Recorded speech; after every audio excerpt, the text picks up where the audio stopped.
Olá, pessoal. Nós vamos fazer a cobertura dos principais estudos em oncologia mamária aqui na cobertura da SBOC. Eu sou a doutora Renata Bonadio e vou dividir a discussão com a doutora Débora Gagliato e a doutora Marília Costa. E inicialmente eu vou chamar então a Débora para comentar para a gente os principais estudos em doença inicial, receptor hormonal positivo e HER2 positivo. Obrigada, Rê. É um prazer estar com você e com a Marília aqui nessa discussão pela SBOC. Eu agradeço o convite também da sociedade. E vamos falar sobre dois estudos de adjuvância que eu acho que foram estudos importantes que podem ter implicação na prática clínica. Primeiro, o estudo Optima, que versa falar sobre aquele dilema. A paciente jovem, pré-menopáusica, só por eventualmente ela ter uma doença com linfonodo, já não é aplicável nenhum teste molecular como, por exemplo, um Prosigna, para que ela possa omitir quimioterapia? Será que todas as mulheres pré-menopáusicas precisam de quimio só por ter um linfonodo acometido, por exemplo, se tem doença hormônio positivo ou HER2 negativo?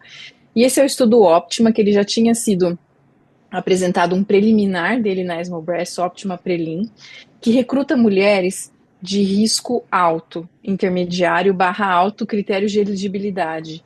Mulheres com mais de 40 anos de idade, então incluiu mulheres pré-menopáusicas, desde que aquela pré-menopausa um pouquinho mais velha, acima de 40 anos, receptor de estrógeno positivo, mais de 10% da imunistoquímica, com 0 a 9 linfonodos comprometidos, até 9, e se fosse N0, precisava ter um tamanho de no mínimo 3 centímetros.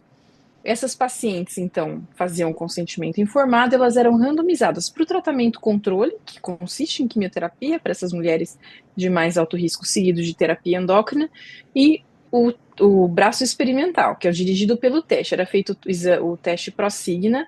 Se o ROR, que é o Risk of Recurrence, que tem toda a plataforma molecular, também imputa dados de patologia como o tamanho do tumor, tivesse maior do que 60, as mulheres eram tratadas com químio, seguido de terapia endócrina, mas se o ROR fosse menor ou igual a 60, low score, essas mulheres eram tratadas com terapia endócrina, e se essas mulheres eram pré-menopáusicas, incluía na terapia endócrina dela a supressão ovariana, que a gente sabe o quão importante é para as mulheres jovens, e esse era um tratamento que foi pouco utilizado, por exemplo, no estudo ARC-Sponder, em que praticamente 15% só das pré-menopáusicas fizeram aí a supressão ovariana.